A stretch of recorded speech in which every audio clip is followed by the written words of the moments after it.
This is the Night Owls Disc Golf Podcast. I'm Shane. I'm JP. And I'm Ben. And today we are here not only to talk about Ben's experience at the reserve, but a lot of other stuff. But before we get into that, we're going to go door_disc_golf, night_owl_pod. Those are our Instagram handles.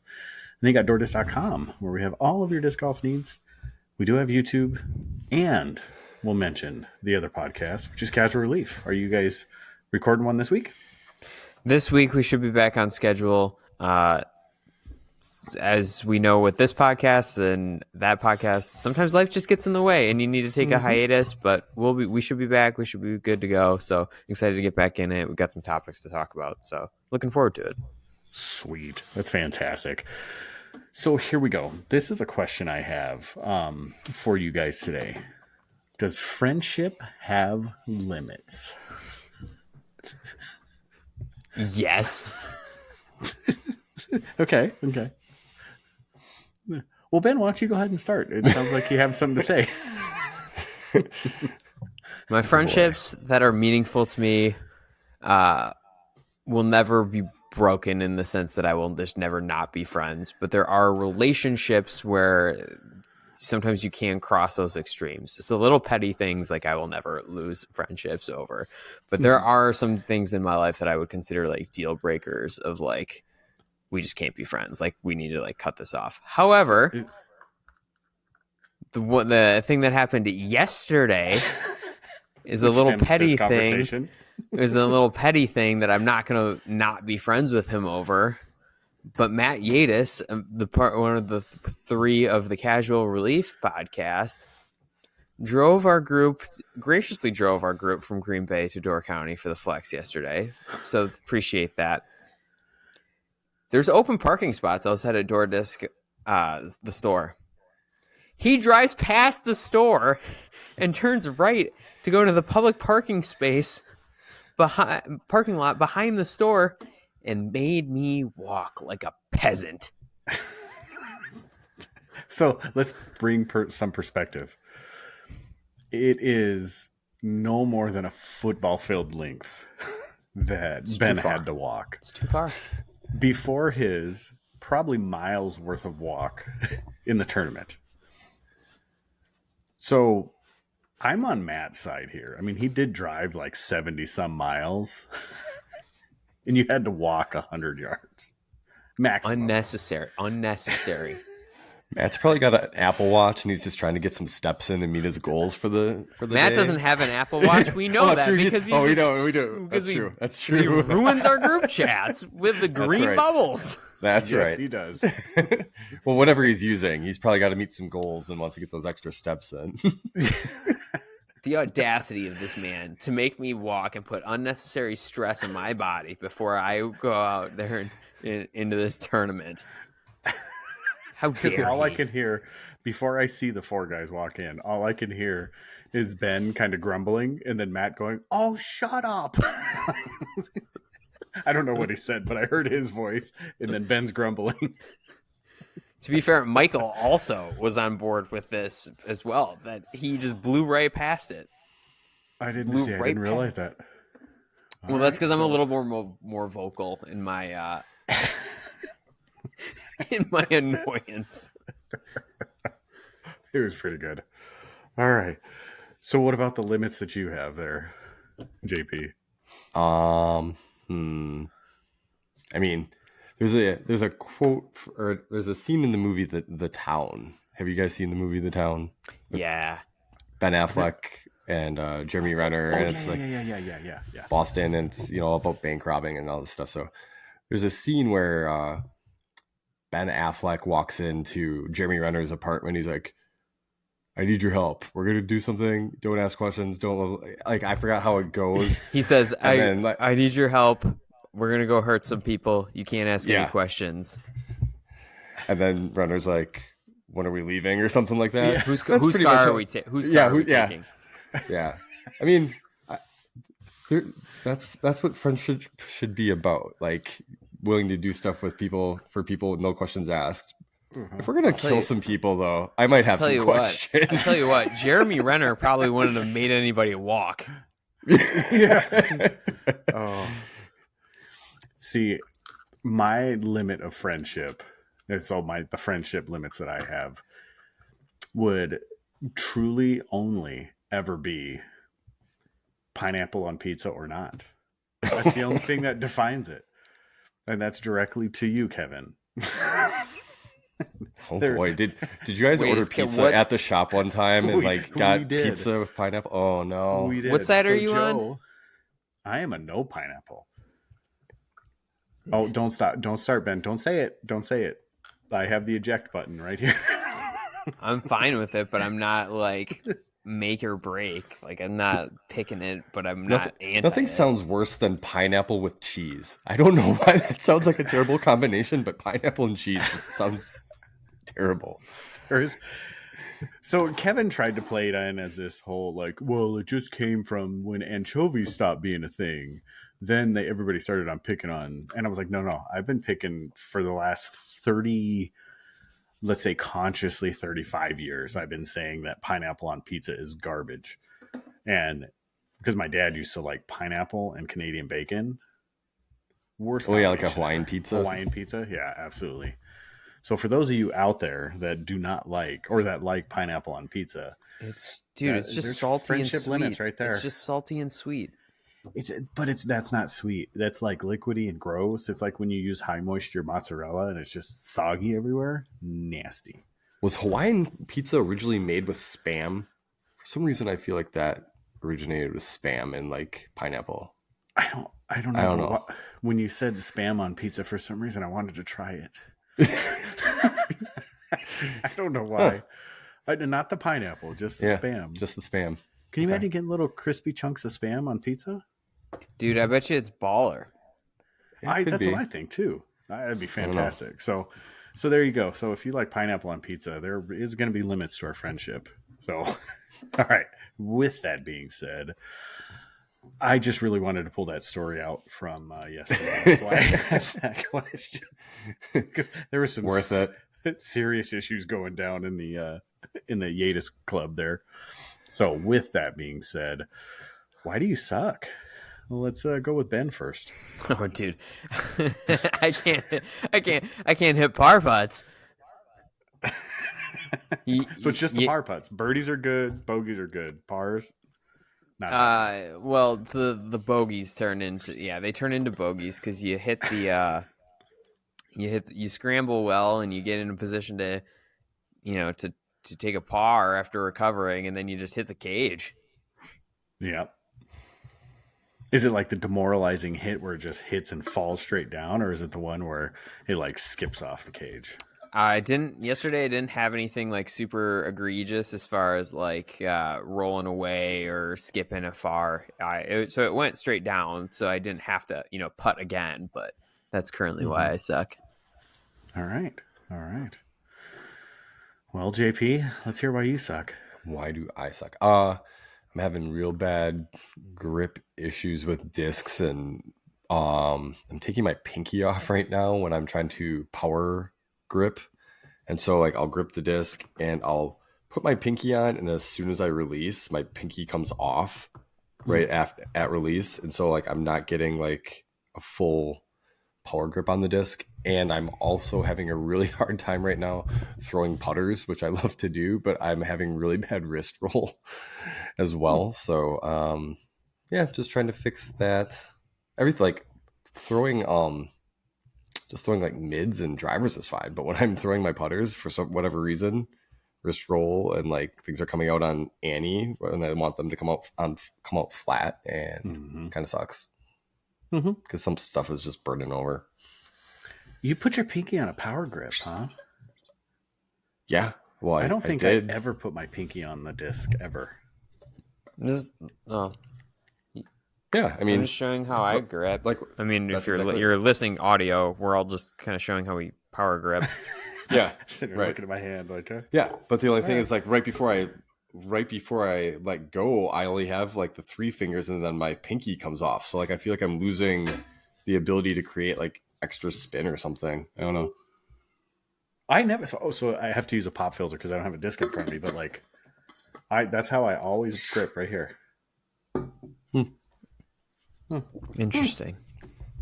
Okay. Cool. So you're saying if I grip with my pinky that I might get more power, like that? Try it. Yeah. Yeah. I feel like I'm going to end up like JP. I'm going to be throwing it everywhere. Or maybe I'm subconsciously thinking about like grip locking or something. So I take my pinky off. But then it kind of results in like early release and that kind of thing. I don't know. See, I just go in with the mindset that you like, I ain't going on the pro tour, so whatever happens, happens. So if you throw it into True. oblivion, you just recover from oblivion. That's usually how it kind of happens. Sadly, my scramble game is top notch because of the way I throw. So I don't know if that's a good thing or a bad thing. I thought you were going to talk about working in the restaurant and eggs and scramble. Oh, there is a fun game we play. So the flats that the eggs come on. Yeah. So you get 30 eggs on a flat. Yep. We have one of the ginormous recycling bins, and you have the door that you slide open. Okay. So like on the back of it, so you don't flip up the lids, the big lids. We just have this door we slide open. Yeah. Okay, I know what you're talking about. I take the cartons or the flats, and I'll stand at the back door and I just look at my dishwasher. I'm like, $5 if I hit it, and I throw it. I try to make them. I make one out of every like 30 that we throw. Oh, and usually there's just a graveyard of egg crates out there while I'm cooking, and then I have to go out and clean it up later. But it's pretty fun though. You should just order another recycling dumpster for your backyard, so then you can open the slot and then start throwing discs through it. Yeah. Work on hitting lines. And I put a cage in it. Yep. And if you put a cage in it, then I can just visualize that while I'm putting, and then I just won't suck at putting. You may end up shooting a little low. Yeah. But yeah, whatever. Yeah. All right. So should we move on to throw? Oh wait, hold on. Why I suck. Yeah, suck. So whoa, take it easy, JP. Okay. All right. The reason I suck is because I think it's still. I'm sticking to my, excuse the language, the disc horror theory. Like I went back to Emacs again. Like I pulled hexes out of the bag, went back to Emacs because they had that fusion orbit, and it's beautiful. And then I see other discs that come out, and I buy them, and I throw them on my bag for 2 days, and then they end up on a shelf. And yeah, so I think it's just being a disc whore. Like I need to just stop buying stuff and just stick to what I know. So you will not be buying a Dune. No, I will. I will be buying a Dune. See, that's the problem. Oh, I have too many. But we have some good YouTube videos coming up with Kevin, Joe, and myself. There's some really good ones. They're going to be enjoyable. I'll tell you guys after. I can't spoil the secret. All right, with that being said, talking about buying things, which is the Dune, throw a hanger flipper. What'd you fellas buy? Buy. I didn't buy anything. I have a hard time believing you. No. Silent week, huh? Yeah. And get this. I'm now in the business of trying to get rid of discs. Like, not just turn them in, like trying to just flip them. Oh, okay. Yeah. I was gonna say, I know a place that buys them. So yeah. I do too. Yeah. But I just need to straight up flip them. Like, I don't need store credit. I need to just flip them. All right, sir. Where have you been? Well, since the last time you saw me, I bought off Erica Stitchcomb. I bought a tour series soda off of her to support her tour of America, Amerika. Nice. And then I I bought some backup honeys off of Matt. And then I bought I got a Franken Escape from the shop yesterday at Franken Escape. I got the Lucid Ice Orbit Escape from the Funny Money, and then Did I get anything else? Yeah, I think that's it. But we got 2 free preserve discs from being at the preserve, so I didn't really buy those. Oh, But that's cool. that was just a fun surprise. We Well, show bummer up. because they're Prodigy though. Yeah. you guys saw. I didn't actually throw or use those for throwers. I just got them. I got one signed by a bunch of people. So that's sitting in a nice disc play. With like they're really cool. If you haven't seen them, they're like these hard plastic cases that are designed specifically to fit a disc. So I got a couple of those for my birthday back in January. So I've put a signed one in there. But yeah, so that was a fun surprise is that they roll up when you're like, oh, you're a 3-day VIP member. You get to pick a disc. So then they had a preserve stamp on it. So that was pretty cool. Very nice. But You other bought than some that, disc hangers. I got some disc hangers, and then I also bought to add to my collection because I've now just at each Pro Tour event, if I make it to one, I will get like the mini from the event. So I bought a preserve mini. Very, very nice. I bought a vanilla and a fudge off a Cool Daddy Slick Breeze. So he had some vanillas on his site, and I think I bought the last one or maybe the last color of the last one. And then I got a fudge as well. So I don't know why I bought the fudge, but it was a cool name, and I was like, let's try it. It looked pretty Is it fancy. Zone E? Or is that something else? I don't know. I thought it was kind of judgy. I thought the mint was more of a zone. Yeah, the mint is a zone-ish, and then I think the fudge is more judgy. So that's why I bought it. I just figured, I'll give it a try. See, I'll probably never get rid of a judge, but speaking of zones, like didn't Lone Star just come out with the Artemis? Yes, they did. That looks like an interesting disc. Yeah, and then that I want to try. The America. Yeah. Oh, which is the Mockingbird. Mockingbird. That's what it is. Yeah. So, all right. Well, let's go into our preview. KC Wide Open. We'll give a quick talk. We'll do the Paul Macbeth lawsuit. We'll talk about multi-level marketing, and then most over and most underrated disc of all time. We'll have a quick discussion about that, and then we'll have Ben's random question. We'll do some shop updates, and then we will be out of here. We'll give deuces. So with that being said, let's start talking about KC Wide Open. Which one of you two fellows wants to take over? You can let Ben talk about it. I didn't watch it at all. Okay, there you go. Okay. So I guess we'll start at the beginning. In round 1 on hole 12, Gannon Burr took the most unconventional route possible on a par 5 and ended up on the green of hole 13. So then immediately after that round, they put in a Mando for safety. The tournament director contacted the Pro Tour and the PDGA. It was like, can we do this? And they were like, is it a safety issue? They're like, yeah. And they said, okay, cool. It's approved. So then they put in the Mando. And then yesterday, Gannon signed the Mando sign. That was awesome. And then it was stolen after today's final round. That's funny. So that's the story of that. Foreshadowing is Gannon ended up winning the event over Jake Hebenheimer, and who no longer does his little horseshoe putt. And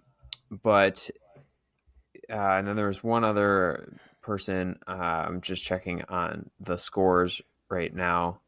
But yes, like I said, Gannon took it down, and then I'll run through that in a hot second. But on the FPO side, Allie Smith won.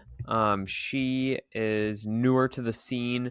She was the 2021 AM Worlds champion. So she's coming on the scene. But while I'm pulling this up, just looking at it, this was kind of a mixed field. You had half of kind of the top end pros are already headed to Europe or are taking this off to rest up for Europe. And then we had a field at KC Wide. So on the MPO side, Gannon Burr won by 2 strokes over Joseph Anderson and Jake Hemenheimer. And then Sullivan Tipton in 4th place. He's a name that's kind of up and coming. We've seen him kind of in the mix at some of these silver events as well. And then Allie Smith won at 1 under. She was the only FPO player under par in the field. She defeated Holland Hanley and Hannah Huynh, who were both 1 over for the event. There's Holland Hanley again, man. If she keeps it up, she's just consistently up there. And is she leading Pro Tour points yet?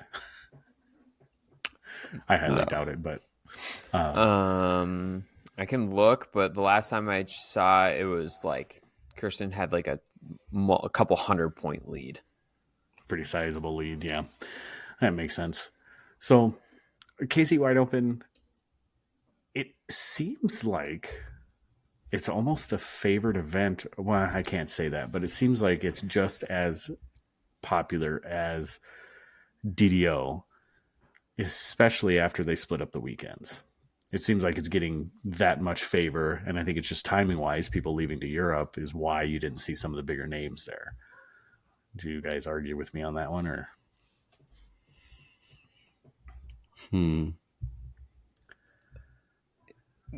I think it's just different just because one's a silver and one's an elite. Mm-hmm. Yeah, I don't know if it didn't coincide with people leaving, if that many people would actually show up because it's a silver event, unless they needed points. You think if they took KC Wide Open and made it a Pro Tour, so they take it off the silver events and put it as a Pro Tour stop, do you think it would compete with DDO, all things being equal?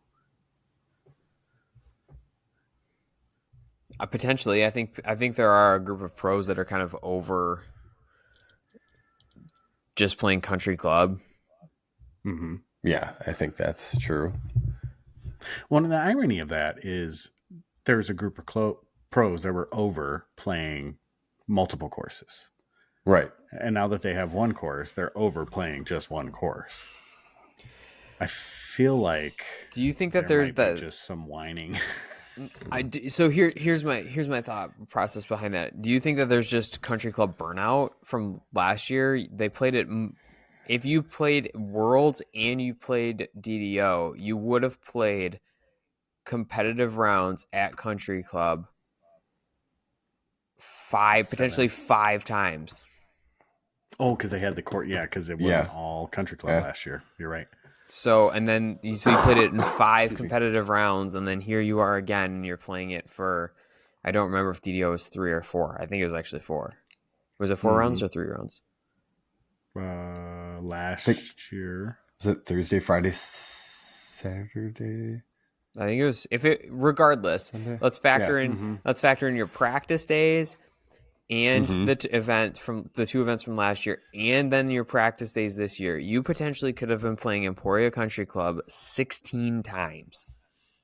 That's ridiculous. I think that people might have just been burnt out of country club. So then you think I think that this event will wane next year.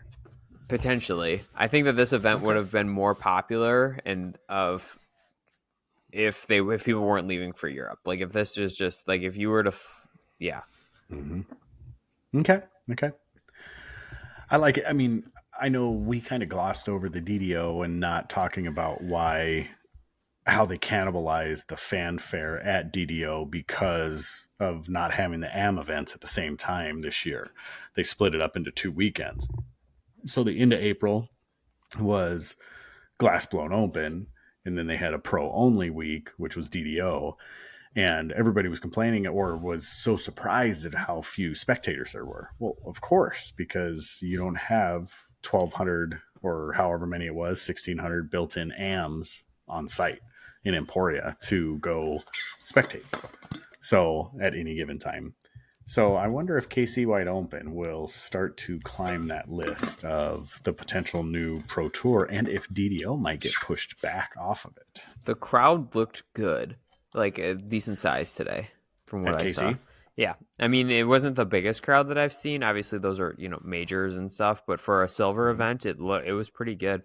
And I mean, this just went back to what we talked about a couple podcasts ago, where people like in that Kansas area were basically saying like it's an easier drive. There's what JP and I talked about on that episode, was that people in Right. Kansas had said that for them it's an easier drive to get to the Kansas City area, and it's closer, and just like the highway drive is easier, and it's cheaper. It was cheaper to get tickets than to go to DDO. So without there being the AM weekend, for a lot of these people that I was seeing like on Reddit and stuff, just kind of a no-brainer. Like, Right. Yep. plus there's probably better barbecue at KC Wide Open than there is in Emporia.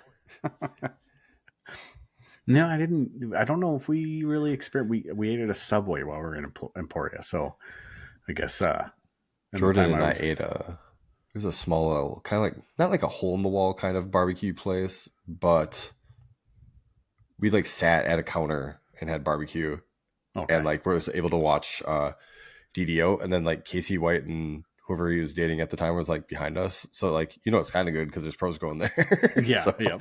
that was fine. Absolutely. Speaking of that, I went to Raising Cane's on Sunday after the Preserve, and immediately who walked in right after me was Adam Hammis, AB, and then literally 5 minutes after that was Robert Burridge and Chandler Kramer. Nice. Did you see the hair coming from far away? I did not. The first thing I saw was the Lone Star van. Oh, okay. Oh, okay. All right. So KC Wide Open, there it was, and there was our discussion about it. And Paul Macbeth won again another tournament. I thought he was all washed up, but I guess not, huh? So, with that being said, we'll talk about the Paul Macbeth lawsuit. We kind of just missed it. We didn't talk about it at all. But Cliff Notes version, a local shop owner. I don't know. Is it? I guess we can say local route, right? So, Oh yeah, it's out Yeah. there. It's out there. So, all right, we're not breaking anything here, but the owner of Local Route, I guess, has a pending lawsuit on Paul Macbeth and Dylan Cease, the new owners of Goat Hill, and because he or someone he was with got hit by a disc, is that correct? On site, He was hit.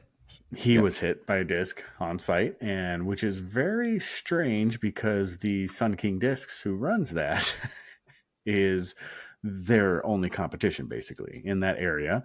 But nevertheless, he got hit by a disc at Goat Hill, and he is now suing Paul Macbeth and Dylan Cease. So Not Goat Hill, the King Grand of the Hill Canyon. course. King of the Hill. Sorry, Yeah, Grand Canyon, Canyon. of I'm course. sorry. I kept saying Goat Hill. Why did I say Goat Hill? Because it kind of sounds the same. Yeah. So, I don't know. So I'll talk non-professionally, just off this cuff. It just seems pretty ironic that the only other shop in the town is also, but I think I've told the story before about losing a really good disc. There was a guy swimming in a pond. When I was out in that area, the gentleman, I was like, "Hey, can you grab that disc for me?" He goes, "Yep, you can pick it up at whatever. I'm going to go sell it back." And went into Local Route and talked to him about it. And he's like, "Well, I haven't cleaned them or anything, but when I get them done, you can come back and buy it." And I was just like, that doesn't seem right. And then when I talked to somebody else, I don't know if it was the owner or not, but they're like, "Yeah, we're trying to get him not to do that anymore." But I'm like, "But you're still buying all these discs from him. Why?" So it was a little goofy. So that was my only experience with Local Route. I mean, well, not my only. I'd been in there 2 other times and just bought some discs. So just a standard disc. And I'm not talking ill of them, but it just seemed strange that all these things are happening. But now you get hit by a disc. You're a disc golf shop owner. The only thing you're doing is hurting disc golf in that area.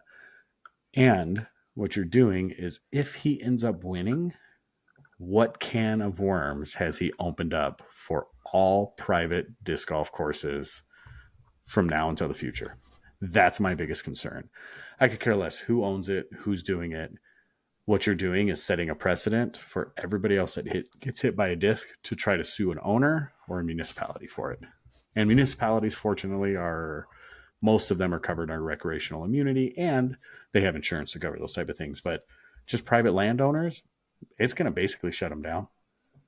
There's a 0% chance in my mind that this lawsuit is winning, because the McCease lawyers are arguing that this individual did not follow the proper channels of the insurance through the PDGA, which because when he was injured, I use air quotes there, was in a PDGA sanctioned event. So the PDGA, when you register your events, you get insurance there.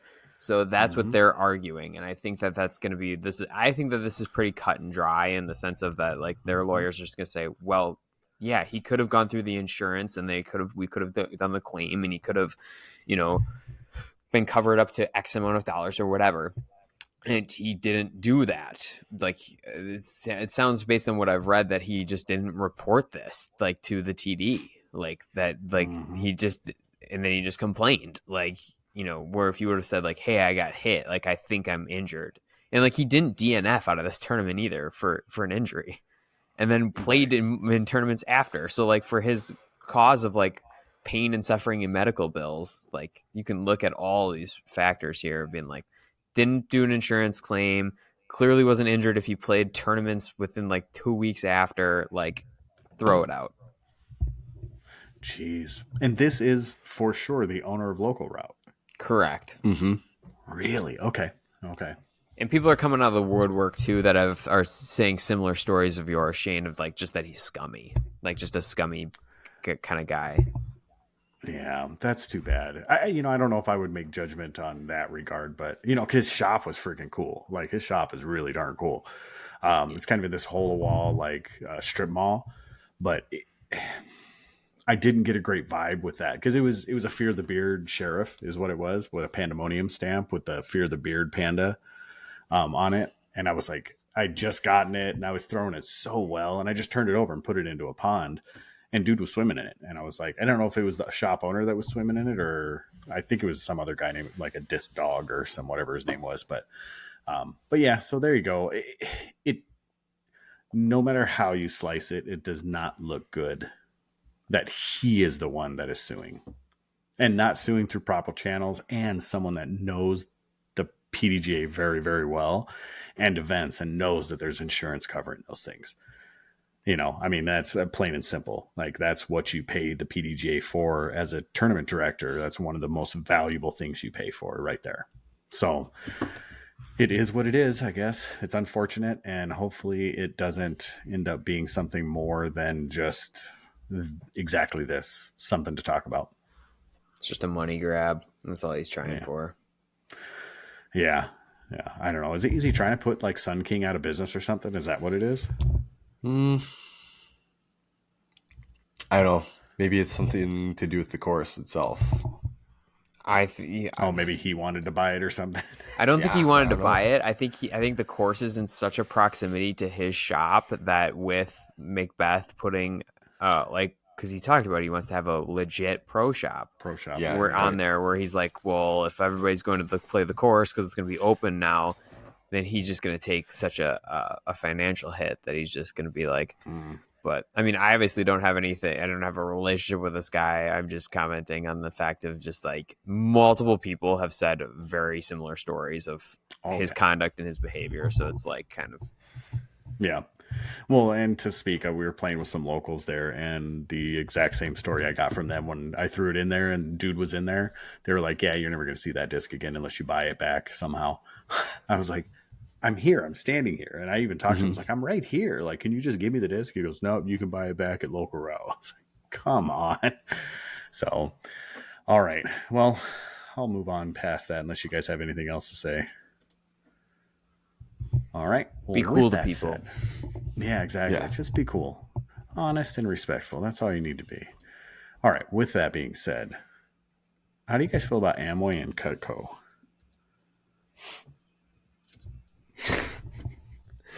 I knew so many people. Cutco? I knew so many people that sold that attempted, like people I went to college with, that you'd be like, "What are you doing for work this summer?" And like, "Yeah, my buddy set me up, and I'm gonna sell Cutco." And I was like, "Oh man, you've never heard of Cutco, JP?" No, honestly, I don't think I have. They're a multi-level marketing pyramid scheme. Yeah, no, because those are illegal. They're multi-level marketing. Yeah. Yeah. So Okay. they're as a restaurateur and kind of knowing my cutlery pretty well, they're some of the most overhyped knives that you can get. So the first cut is always fantastic. The shears that cut pennies, sure, those are awesome. They don't hold edges. The sharpeners that you get, I mean, they're really thin steel. They're ergonomically, they're garbage if you're actually using them for any certain period of time, but they are friggin' expensive.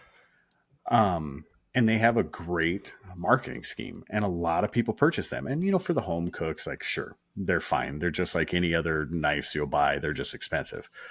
So then there's Amway. Everybody knows Amway, right? Mm-hmm. Yeah.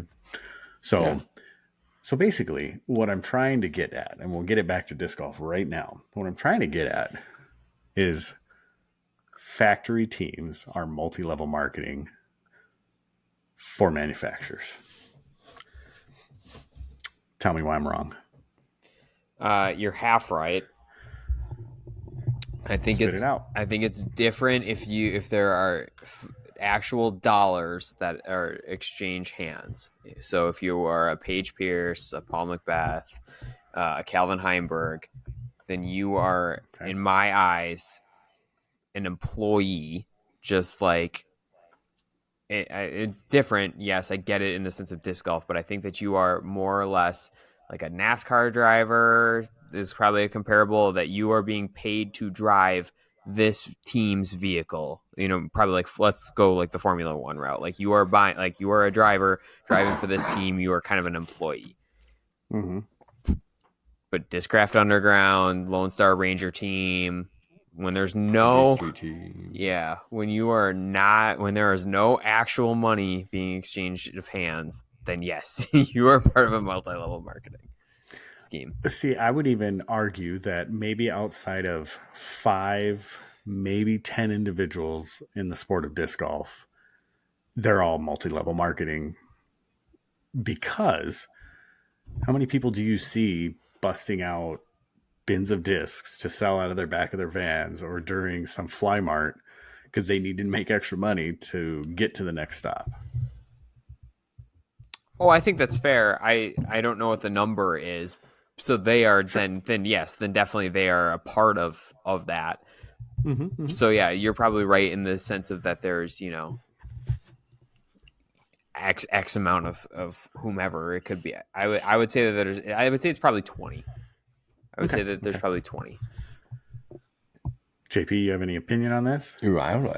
Man, I feel like it's almost more than that because, I mean, obviously your top tier pros don't really have to worry about it. And then I you don't see know. somebody like, we'll see like Eric Oakley or, James Proctor, Mm-hmm. somebody like that at Fly Marts trying to push discs as much as possible. Like, sure, I'm sure, between Infinite and some of their other sponsors, they're doing okay. But I still feel like they need to push those products in order to kind of compensate for what they're not getting.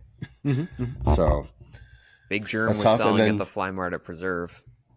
yeah, So Right. Right. And I think you can probably take a small population of that and just talk about hustle. Like there's some guys that just have that type of hustle, or girls that just have that type of hustle. They want to sell stuff. They want to always make money. Their goal is to do that direction. And I feel that. I understand that because that's where my mind always is.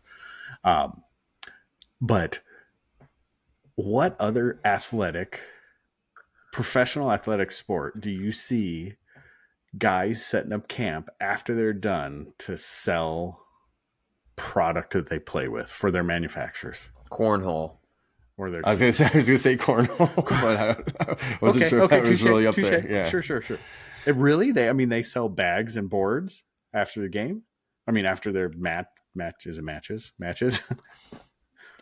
I don't know. Like I've never been to an event, but I know that like there's been like I've gotten ads for something like where it's been on because the FBI agents listen in to my Mm-hmm, phone, where like then you'll see ads of like this guy's selling this on his website, or like see this cornhole guy, and then he's got like links on his social media of like here are the bags I'm using.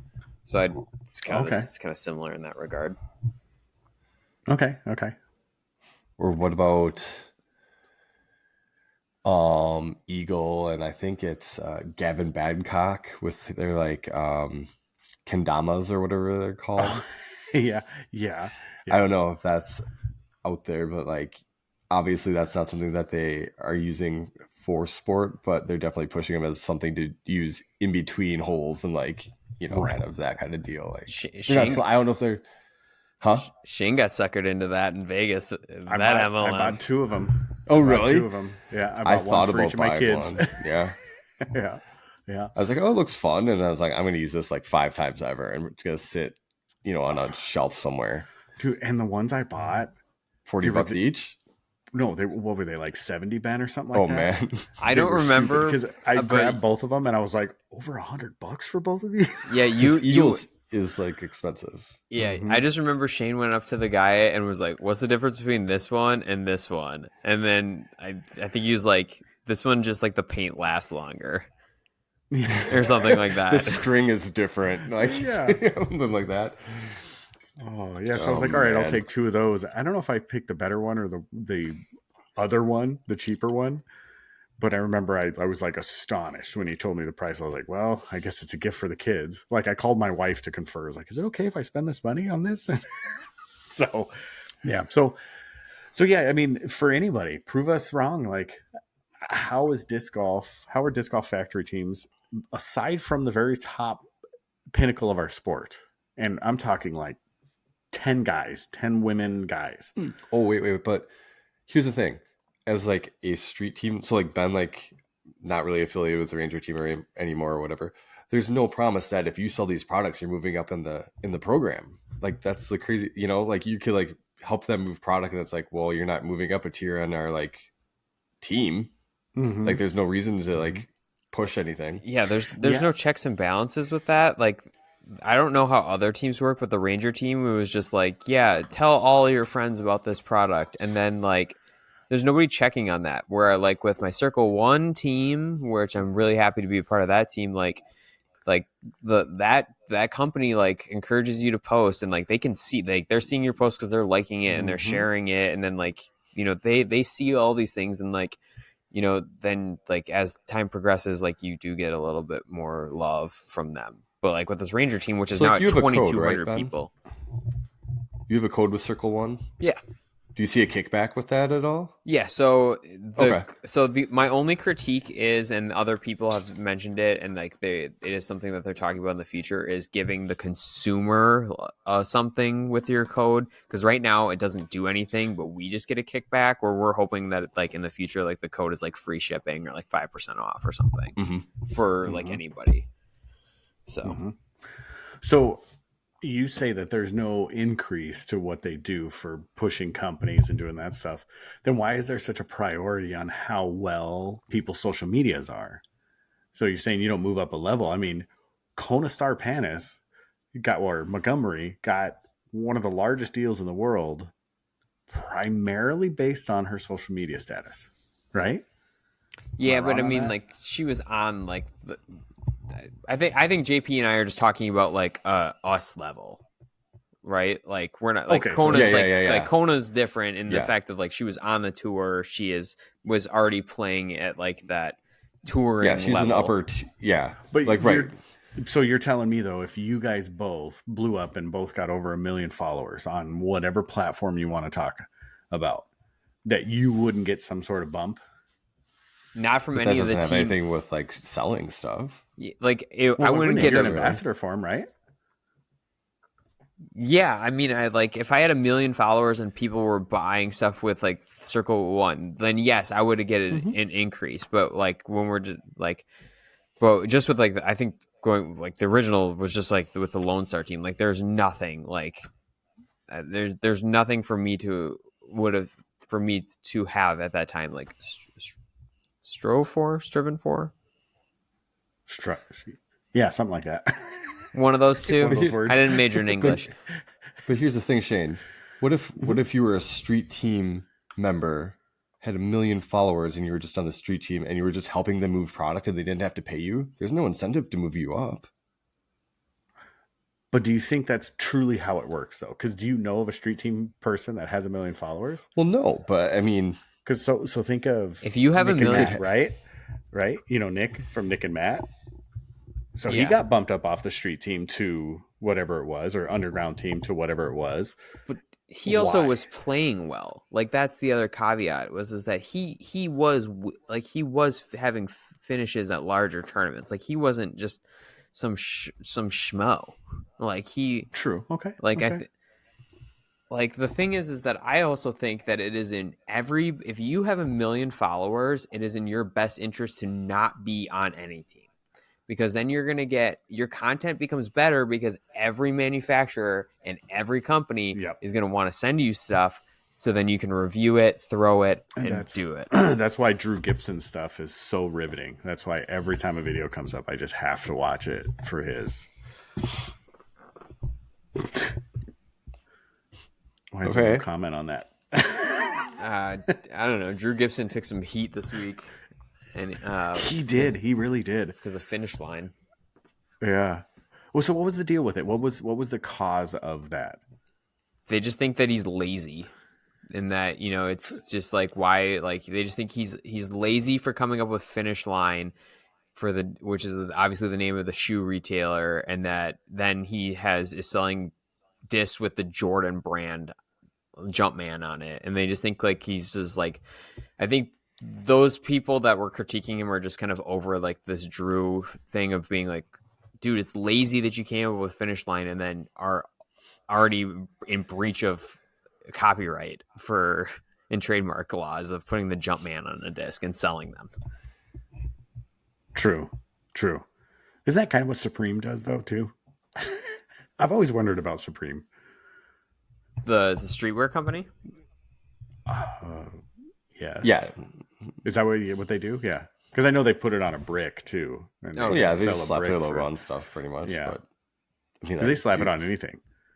And I'm sure they have consent and they pay for the rights and all that stuff. And Yeah, I understand that. Yeah, because Drew Gibson is in no way, shape, or form paying Nike and Michael Jordan to use the Jumpman. No, I highly doubt that. Highly doubt that.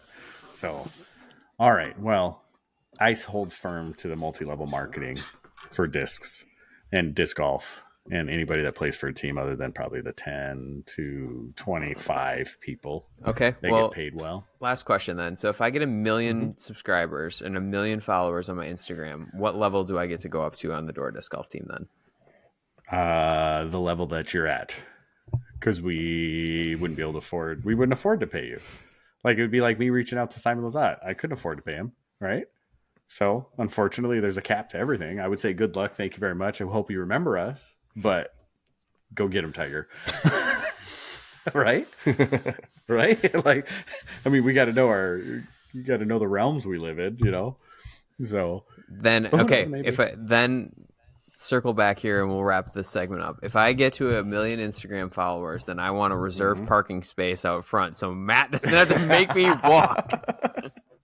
Done. And I will put your face on it and everything, like on the pavement. I'll paint it. So that sounds good. So you get to It's 1 like million senior followers, parking you in bring high us with school. you. Yeah, exactly. The Ben's reserve parking. Yeah. So, all right. Well, I feel like that guy that sets up the tables at colleges with the microphone and says something like really controversial and says, "Prove me wrong." So I feel like I should do that out at a disc golf tournament somewhere. Just set up a black table and with a tent, and then sit there with a microphone. What's that guy's name? I don't know. I see him on like reels and stuff all the time. I know he's a meme. Like he Yeah, really that's is, like, exactly it. You know, he's got the whiteboard and you like people Yep. just erase whatever it is and put something different, and Yeah, you're exactly. like, yeah, prove me wrong. Okay. Yeah.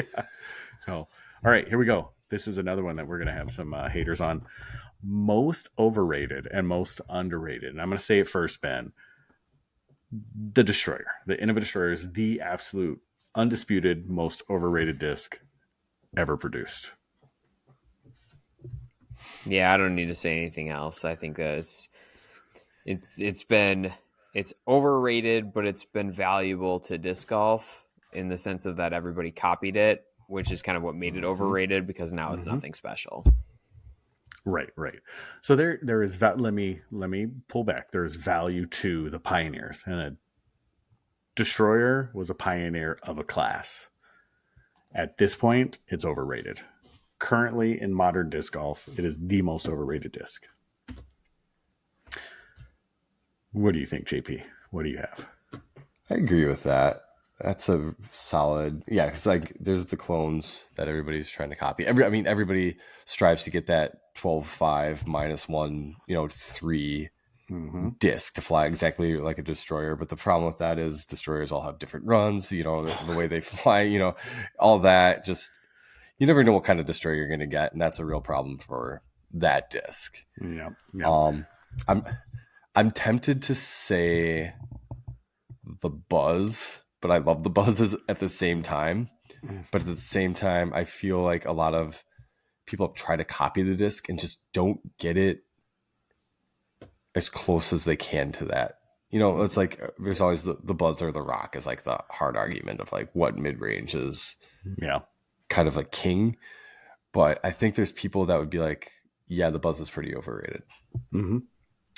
You know what's coming in a close second currently in modern day discs is the Hex. You brought up the Buzz. The Buzz and the Hex are two of the discs that I've found that are very darn close. The Hex is super close as far as flight goes to a Buzz. Mm-hmm. But I would say there is a level of Simon Hype Train that has pushed this Hex into a really, really close front runner for the overrated disc, modern overrated disc. Yeah, I wasn't going to say it out loud. We'll follow this with the shop updates and the discs we're bringing in pretty soon. All right. Let's go with the underrated. Most underrated disc. Anybody have anything? The River. Okay, I like that. I think that the River is underrated because it takes a lot of heat because it's in the class that people think of like as a beginner disc, so it takes a lot of shade, like with like the Diamond or the Sapphire. I really like the River just because like it's got a lot of glide to it. It's a really good controllable disc that literally everybody can throw. It's a straight flying fairway driver, and you can manipulate it however you need to. If you want to throw it on hyzer or throw it on Anheuser, it's going to do what you want it to do. And I think that it's underrated just because it falls into that beginner level disc class. So people just think that you're a noob if you bag it and throw it. Oh, it's a beautiful disc. Beautiful disc. The only thing I don't agree with is the 7 glide on those discs. That's the only thing I think is overhyped. Yes, it has a lot of glide, but I don't think any disc ever touches 7. Oh, it's a 6. It's a 6. It's a 6? Right? I have one that's marked as a 7. So, was that the old number before they? It might be. They might have retooled it. Yeah. I want to say like 2018 they changed all the numbers from West Side and Latitude and then DD. They kind of retooled. They didn't retool them. They just changed the numbers, right? Right. Rebranded. Okay. I'll have to check because Rivers used to be one of my staples until I've kicked him out for the FD because I had some FDs that were fairly understable at that point. All right.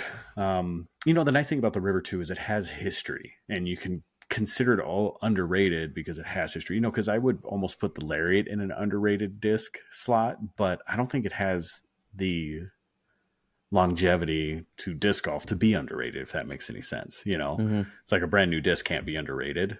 At least I would put it there. So my underrated, and it's going to be from the same manufacturer at least, is the Claymore.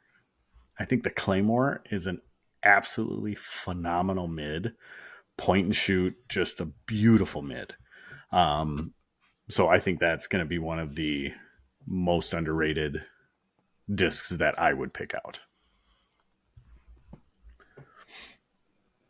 What do you got, JP?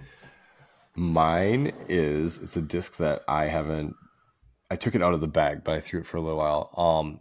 The Discmania MD, not the MD1, just the plain old MD. And you could throw the Infinite Discs Anubis in that category too. Just a straight flying neutral disc. You can use it as a lofty, like a glidey putter. It's got 5 glide.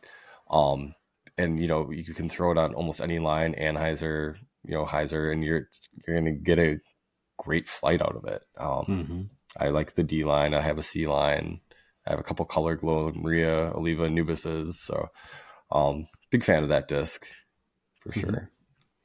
The honorable mention, I was going between the two, and the only reason I don't keep this one as my most overrated or underrated is the Gauge from Legacy. It is a phenomenal, overstable, still slightly glidey mid. It is a beautiful mid. I mean, you throw it hard, it's going to fly straight and then finish. It is a beautiful, beautiful mid. If you want that reliably overstable mid, it's a beautiful mid. But I think Legacy in general is underrated because they do have a lot of discs, nice discs, and their plastic is fantastic too. So there you go. That's my honorable mention. If you guys want to throw anything out there, I just figured I would throw that one out there because I thought it. Yeah, I don't know. Like the disc I've been mashing on lately is the Streamline Drift. I don't know if that's really underrated. I know that people like it, people throw it. But I don't know. I just added that to my bag, but so I've been really digging that. Very nice. All right, Ben, do you want to keep talking? Give us a quick Cliff Notes version of how your preserve went? Preserve was super awesome as far as just like from a spectator standpoint, in the sense that it's, I don't want to say like Clearwater's in the middle of nowhere, but it's like off the highway, and then like the course and the facility is just kind of tucked away. So everybody was there all day. Like nobody left. All the players were camping on site, so like you could walk around. So it was really cool that it was like just everybody was just there and it was all in. But it was a good 3 days of spectating. I got to see a lot of different players, followed lead cards, followed just people I wanted to see, and then lead card again on Sunday. But the course is beautiful. I think like the only thing that's kind of a bummer is that we've had a pretty dry summer as far as the Midwest goes, and Minnesota specifically. So, being a former golf course, there's a lot of greenery out there that just was very brown just because of the lack of rain. And Kale and no one in the right mind is going to spend the money on watering that thing. So they're just going to let it go naturally. But it was really awesome. There's good food trucks, a lot of, just a lot of amenities for spectators. There's a cart driving around with beverages and stuff for sale because it was so hot and humid out there. But overall, the event was super fun. I'd love to go back next year. Hopefully it's still on the tour. Obviously there's some underlying things going on with the preserve, but and then I played the course on Monday and I shot 10 over, and it is hard.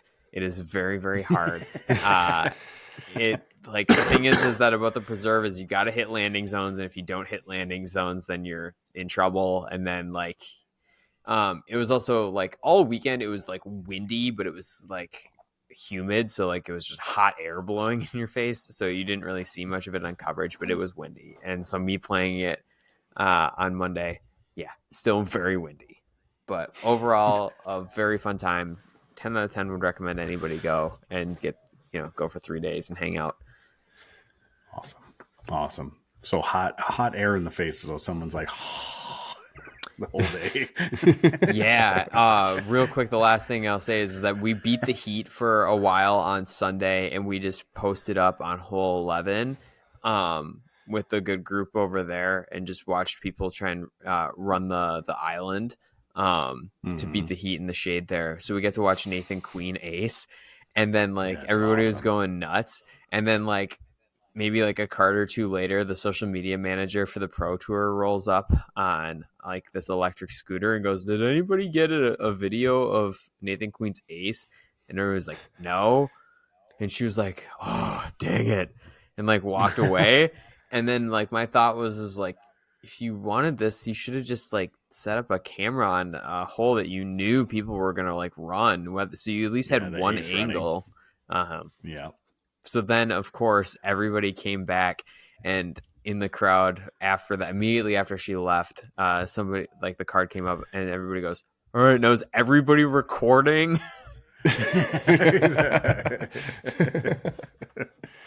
That's awesome. That would be cool though for them to use your clip wonder if they would have given you like a free disc or something. Oh, I would have taken them for something. All right. Anything else, Ben, for that? No, being on the pro tour, it's hard playing on these courses. That's all I gotta say. Mm-hmm. They are. They are. All right. Now on to your random question, and then we'll get into shop updates, and then we be out of here. What is your favorite amusement park ride? Good question. It's definitely not the lines. Oh man. Okay. I've got mine. Go for it. All right. So it's changed, but at Universal Studios, they used to have Back to the Future, the ride. Nice. It's now The Simpsons, or it might even be closed down. I think they might have actually closed down that section. But I would jump in line after getting off and just try to get back on as fast as I could, because that ride was awesome. That was the motion ride, right? Right. You Yep. enter the DeLorean, and then like it like takes off in a room, and you go up and there's a giant screen. And I thought it was so awesome because like you're looking at the screen and like it's banking and tilting and all these different things. I was like, oh, this is so cool.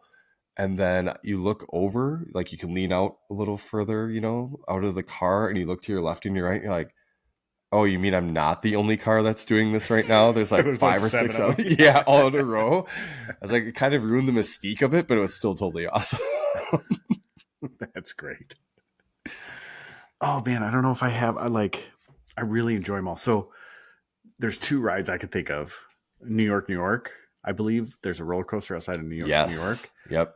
Super short, super violent, but awesome. It's really, really fun. And then, they're both roller coasters. And then, is it the Hulk or Spider-Man?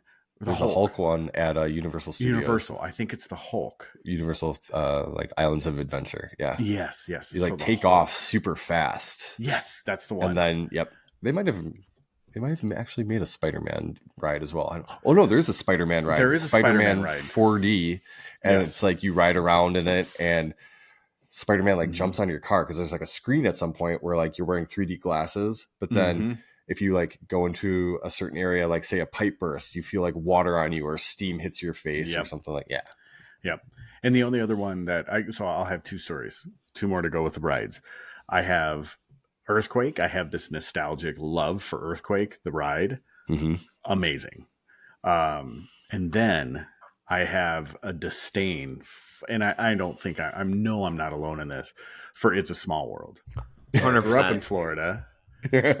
I graduated high school in Florida, and they do this thing called grad night. And I'm sure it's no mystery, but all high school students can go on a certain night into the parks, and it's free, but you have to be a high school graduate or graduating high school that year.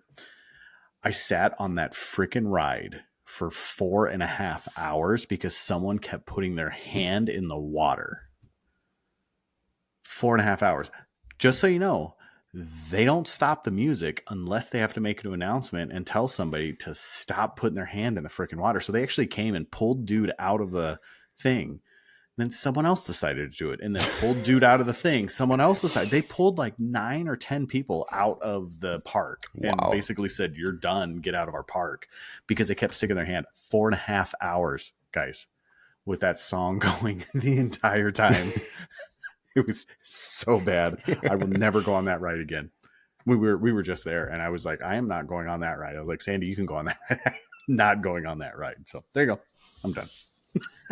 I think I still have like PTSD from that. Oh my goodness, it's so bad.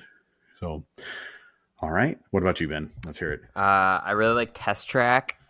That's at I believe Epcot. That's another good one. Big Thunder Mountain Railroad. It's a good one. Yes, that one's good. But I think they're just like one of like my favorite. That's just like all encompassing rides is the Toy Story Midway Mania game, where I think it's at Magic Kingdom stuff, right?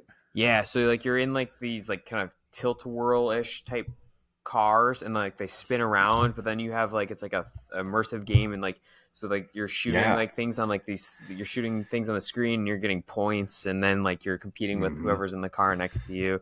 So like that I think is like one of my favorite of all time, just because it's it's cool. You're whipping around like this track, but then you're also playing a game and it's just fun. Mm-hmm. Awesome. The one I really enjoyed, the most recent one, was the Seven Dwarfs Log Jam or something like that. It's like a newer one they put in there. It's like the Seven Dwarfs Log Jam or like whatever it is. But it was a pretty good one. It was a water ride. I was sad to see. I think both Disney theme parks closed down Splash Mountain, and I think they're redoing it as something else. Tiana. Yeah, well, I think that's what is it. Okay. Tiana from Princess and the Frogs ride. You know what else they got rid of? They got rid of Fievel. They got rid of Fievel Goes West, the train ride. I was super sad about that because I was hoping my kids would go on it so I could go on it again, and then it didn't exist. They built Tron where it is now. Oh, Tron. But, yeah, I wasn't able to ride Tron. I was like 2 months too early or something like that. So, okay. All right. Should we get into shop updates? All right, then. So DoorDish.com, where you can buy these things. We got another large DD order or a trilogy order coming in, and we do have custom stamps. They are officially in the works. I don't know what happened, but we tried to go through it in one company and never reached back out to us. So we went back with DD, and DD was just right on top of it. So orders placed. We're just waiting on stamp approval, which should come tomorrow. Which would be Monday for us. So the day you're listening would be today for you guys. So that'll be coming. And then I bought talk about a lot of overrated discs.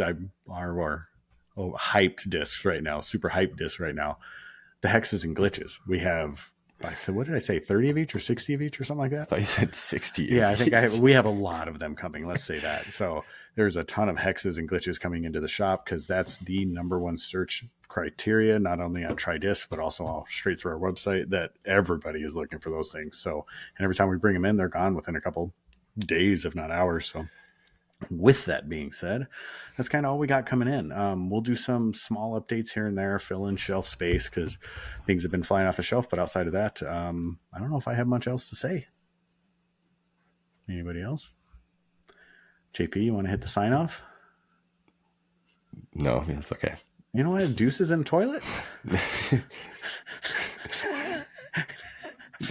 You can hit it. All right. Well, deuces in the toilet. Keep us up, bar. Peace.